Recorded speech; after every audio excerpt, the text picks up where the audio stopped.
ଏଠି ହେମାମାଳିନୀ ପ୍ରଚାର କରିବା ପାଇଁ ଆସିଥିଲେ। ଲେଲକା ଆଡଭାନୀଙ୍କର ସେ ବହୁତ ହୁଏ। ଲେଲକା ଆଡଭାନୀ ତାଙ୍କୁ ରାଜସଭାକୁ ଆଣିଥିଲେ।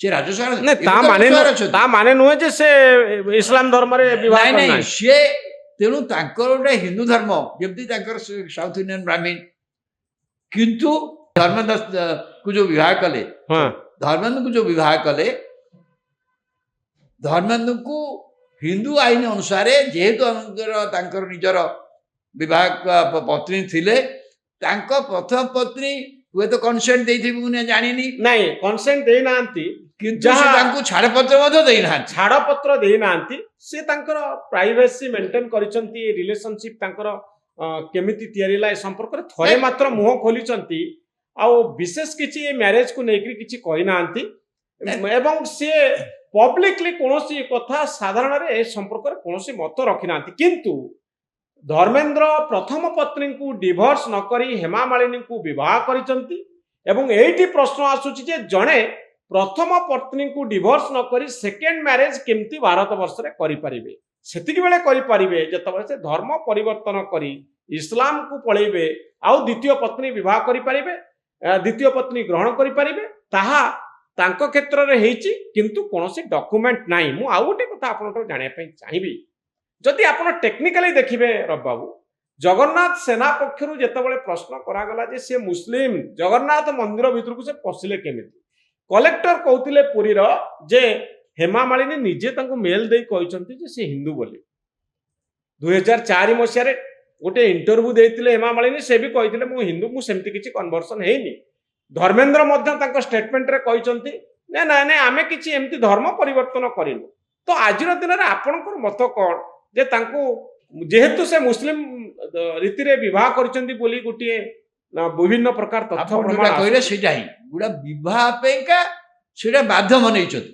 ଧର୍ମ ପରିବର୍ତ୍ତନକାରୀ ଯୋଉ ବ୍ୟବସ୍ଥା ଅଛି ସେ ବ୍ୟବସ୍ଥାରେ ସେ ଧର୍ମ ପରିବର୍ତ୍ତନ କରିନାହାନ୍ତି। ସେ ବ୍ୟବସ୍ଥାରେ ଯେ ଧର୍ମ ପରିବର୍ତ୍ତନ ହେଇଥିଲା ହୁଏତ କିଛି ଡକୁମେଣ୍ଟ ଥାନ୍ତା। କଥା କେବଳ ବାହା ପାଇଁ ଧର୍ମେନ୍ଦ୍ର ବାହା ହେବା ପାଇଁ ଯେହେତୁ ସେ ପ୍ରଥମ ୱାଇଫ ତାଙ୍କର ଅଛନ୍ତି ଏବଂ ତାଙ୍କୁ ଛାଡ଼ପତ୍ର ସେ ଦଉନାହାନ୍ତି, ଏଇଟା ଗୋଟେ ବାହା ହେବା ପାଇଁ ଗୋଟେ କାର୍ଯ୍ୟ ପାଖରେ କାହା ପାଖରେ ବସିକି ଏଇଟା କରାଯାଇଛି। ଯେହେତୁ ସେ ନାହିଁ ସେତେବେଳେ ଖବରକାଗଜ ଯାହା ବାହାରୁଥିଲା, ନ୍ୟୁଜ ମ୍ୟାଗାଜିନ ମାନେ ଯାହା ବାହାରୁଥିଲା, ମୁଁ ସେଇଟାକୁ ବିଶ୍ୱାସ କରୁଛି ଏଇ ଦୃଷ୍ଟିରୁ, କାହିଁକିନା ବାହା ପାଇଁ ପନ୍ଥା ତାଙ୍କ ପାଇଁ ନଥିଲା। ମାନେ ହିନ୍ଦୁ ପ୍ରଥା ଅନୁସାରେ ଏଇଟା ବାହା ହେଲେ ନିଶ୍ଚିତ ଭାବରେ ପଲିଗାମି ନାହିଁ, ତାଙ୍କ ବିରୁଦ୍ଧରେ କମ୍ପ୍ଲେନ୍ ହେଇପାରିବ। କିନ୍ତୁ ତାଙ୍କର ଦି ଜଣ ଯାକ ପୁଅ ମଧ୍ୟ ପ୍ରଥମ ସ୍ତ୍ରୀର ଯୋଉମାନେ କି ଫିଲ୍ମ ୱାର୍ଲଡରେ ଅଛନ୍ତି ସେମାନେ କେହି କମ୍ପ୍ଲେନ୍ କରିନାହାନ୍ତି।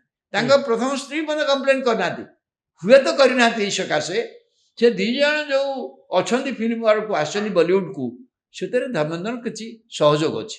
ଧର୍ମେନ୍ଦ୍ର ନ ଚାହିଁଥିଲେ ସେ ଦି ଜଣ ଫିଲ୍ମ ୱାର୍ଲଡରେ ଆସିକି ଏତେ ଶୀଘ୍ର ପ୍ରତିଷ୍ଠିତ ହୁଏ ହେଇନଥାନ୍ତେ। ତେଣୁ ତାଙ୍କ ପରିବାର ବିବାଦ ନାହିଁ, ବାହାରେ କେହି ଜଗନ୍ନାଥ ମନ୍ଦିରକୁ ଏମାନେ ପ୍ରବେଶ କରିବାରେ ବାଧକ ରହିବା ଉଚିତ କି ନା? କାହିଁ ବାଧକ ରହିବ? ସେ କ'ଣ ସେ ଆକ୍ଚୁଆଲି ଧର୍ମ ପରିବର୍ତ୍ତନ କଲେ, ଟେକ୍ନିକାଲି ନ କଲେ ଆପଣ ବାହା ହେବେ କେମିତି? ଇସଲାମ ରୀତି ଅନୁସାରେ, ଇସଲାମ ରୀତି ଅନୁସାରେ ବାହା ହେଲେ ସିନା। କିନ୍ତୁ ଧର୍ମ କହିଲେ ଆପଣ ଯେତେବେଳେ ଗୋଟେ ଧର୍ମରେ ବିଶ୍ୱାସ କରୁଛନ୍ତି, ଆପଣ କିଛି ପ୍ରତି ଧର୍ମର କିଛି ମିନିମମ୍ ପ୍ରଥା ତ ଅଛି, ବ୍ୟବସ୍ଥା ଅଛି। ହଁ, ମିନିମମ୍ ପ୍ରଥା ପୁରା ପାଳନ କରିକି ସେ ମୁସଲିମ ହେଲା ପରେ ଗୋଟେ ଖାଲି ଭାବୁଛି ସେ ଗୋଟେ କାଜି ଜରିଆରେ କିଛି ବ୍ୟବସ୍ଥା କରିକି ବାହାଘରଟି କରିଦେଇଛନ୍ତି ଏବଂ ଇଏ ତାଙ୍କର ନାଁ ପରିବର୍ତ୍ତନ କରିଦେଇ ବାହା ହେଇଗଲେ। ତା ମାନେ ଆପଣ ଗୋଟେ କିନ୍ତୁ ଯୋଉ ଧର୍ମ ପରିବର୍ତ୍ତନ କଲେ, ଯୋଉ ପରିବର୍ତ୍ତନ କଲେ, ଧର୍ମ ପରିବର୍ତ୍ତନ ସେମିତି କିଛି ଆଉ ଗୋଟେ ସାର୍ଟିଫିକେଟ ନାହିଁ ସେଥିରେ। ଧର୍ମ ପରିବର୍ତ୍ତନ ମାନେ ଆପଣ କହିଲେ ଆଲ୍ଲାହଙ୍କ ଆଗରେ ସାକ୍ଷୀ ରଖିକି ଆମେ ମୁସଲମାନ ହେଲୁ, ଆମେ ଇସଲାମ ଧର୍ମରେ ବିଶ୍ୱାସ କଲୁ, ତାପରେ ଆପଣଙ୍କର ବାହାଘରଟା ଇସଲାମ ଧର୍ମର ନିୟମ ଅନୁସାରେ ରେଜିଷ୍ଟର୍ଡ ହେଲା।